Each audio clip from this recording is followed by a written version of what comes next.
মায়ের দোয়া এমন দোয়া, মায়ের দোয়াটাও কবুল, বদ দোয়াটাও কবুল, ঠিক কিনা? যদি এমন হতো শুধু দোয়াটা কবুল, তাহলে দোয়া না করুক সমস্যা নাই, কিন্তু বদ দোয়া করলেও কবুল করে কে? বদ দোয়া কবুল হয়ে গেলে সমস্যা আছে না নাই? এজন্য মা বাবার সাথে ভালো আচরণ করব। বাবা মার ছেলে মেয়েদের দৃষ্টান্ত তরমুজ আর ছুরির মতো। মা বাবা হলো ছুরি, ছেলে মেয়ে তরমুজ। তরমুজ নিচে রেখে উপর থেকে ছুরি মারলে তরমুজ কেটে যায়, আবার ছুরি নিচে রেখে উপর থেকে তরমুজ ফেললেও তরমুজ কেটে যায়।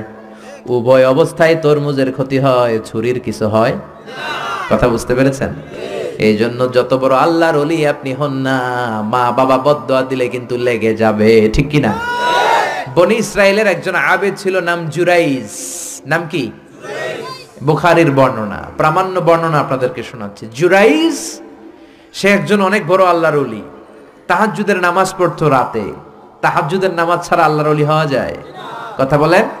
ওমিনাল লাইলি ফাতাহাজ্জাদ বিহি নাফিলাতাল লাকা আসা আন ইয়াবআসাকা রাব্বুকা মাকামাম মাহমুদা। তাহাজ্জুদের নামাজ যদি আপনি পড়েন, আপনার মর্যাদা বাড়িয়ে দিবে কে? আল্লাহ। এ আল্লাহর ওলি জুরাইজ থাকতেন পাহাড়ের উপর।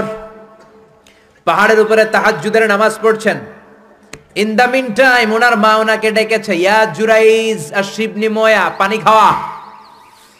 জুরাইজ মনে মনে ভাবে, হায় হায়, নামাজের মধ্যে দাঁড়ালাম, এখনই মায়ের তৃষ্ণা লাগলো, কি করব?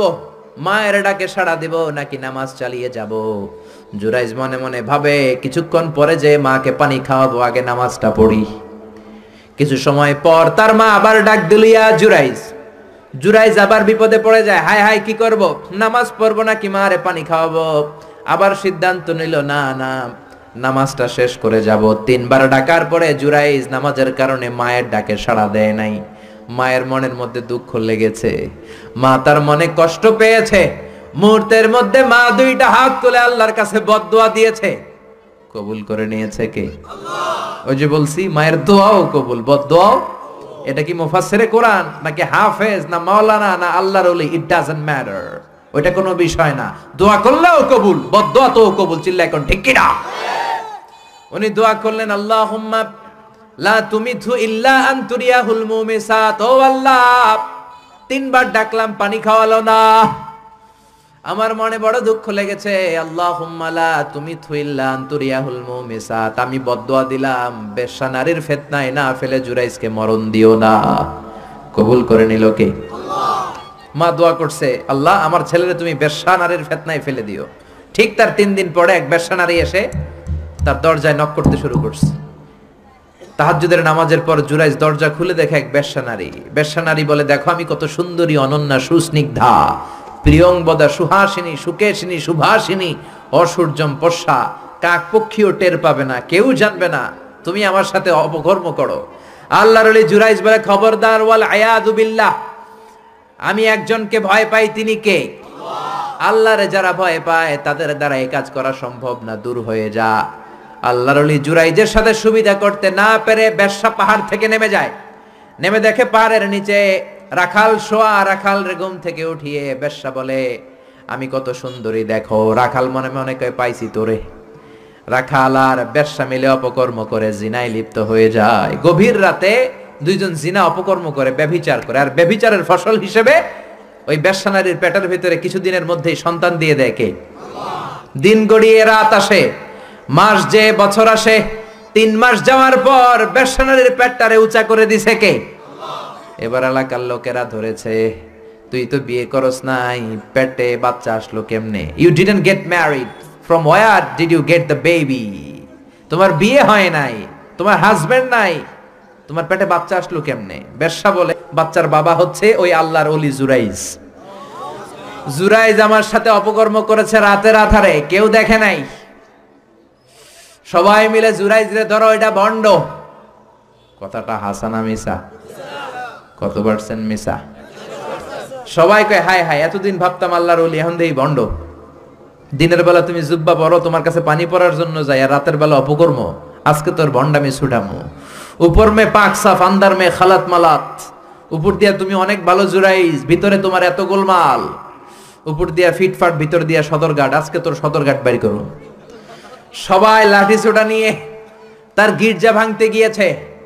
গির্জা ভেঙে মাটির সাথে মেসাকার, কলার ধরে টেনে হিঁচড়ে জামিনে নামানোর পরে জুরাইজ বলে, কি অপরাধ করলাম ওইটাই তো কইলি না, মারস কেন? কয়, তুই একটা ভণ্ড। তুই কি? জুরাইজ বলে, কি অপরাধ করেছি বলো? সবাই বলে, তুমি আল্লাহর ওলি সেজে বসে আছো, জুব্বা পরে ভাব ধরেছো, রাতের আধারে অপকর্ম করেছো, এই বেশ্যা নারীকে তুমি গর্ভবতী করেছো, এই বেশ্যা নারীর পেটের ভেতরে যে সন্তান, এইটার বাবা হইলি তুই। জুরাইজ কয়, খাইছে? কি বিপদে বললাম, আমি তো চিনি নাই বেশ্যাকে। জুরাইজ বলল, ঠিক আছে, কি করবা? সবাই কয়, তোর ডেথ পেনাল্টি, মৃত্যুদণ্ড। কি দণ্ড? যুগে যুগে মৃত্যুদণ্ড আছে না নাই? মৃত্যুদণ্ড, এখনই তোমার শিরোচ্ছেদ করা হবে। জুরাইজ বলে, ঠিক আছে, শিরোচ্ছেদ করবার সমস্যা নাই। শিরোচ্ছেদ করার আগে 2 রাকাত নামাজ পড়ার অনুমতি দাও। কয় রাকাত? আল্লাহর ওলি জুরাইজ চোখের পানি ছেড়ে 2 রাকাত নামাজ পড়ে আল্লাহর ডেকে বলে, আল্লাহ, তুমি যদি এক হও, তুমি যদি কাদের হও, তুমি যদি সব ক্ষমতার মালিক হও, আজকে এই বেশ্যার পেটের বাচ্চাটার ইঙ্গিত করে একটা প্রশ্ন করব, তুমি পেটের বাচ্চার মুখের জবান খুলে দিবা। আল্লাহ পারে? এই ছোট্ট বাচ্চার জবান খুলে দিতে পারবে? এত ক্ষমতা আল্লাহর। হাজার হাজার মানুষ দাঁড়িয়ে আছে।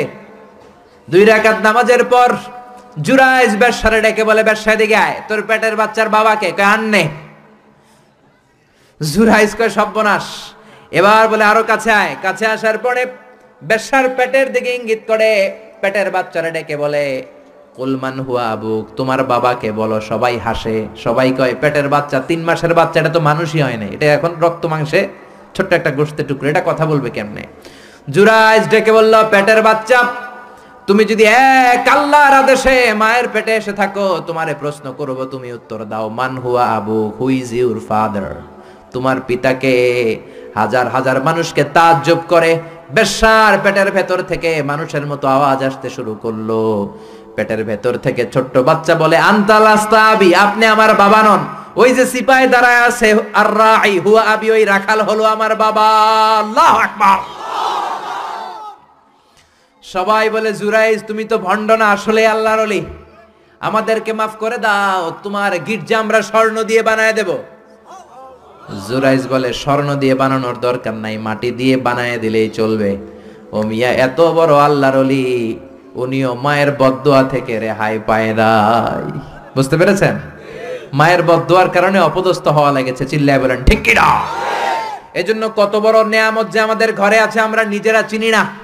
হাদিয়া দিবেন আগে আম্মারে দিবেন, বেতন পেলে আগে মায়ের হাতে দিবেন, বাবার হাতে দিবেন, আপনার জীবনটারে উজালা করে দিবে কে?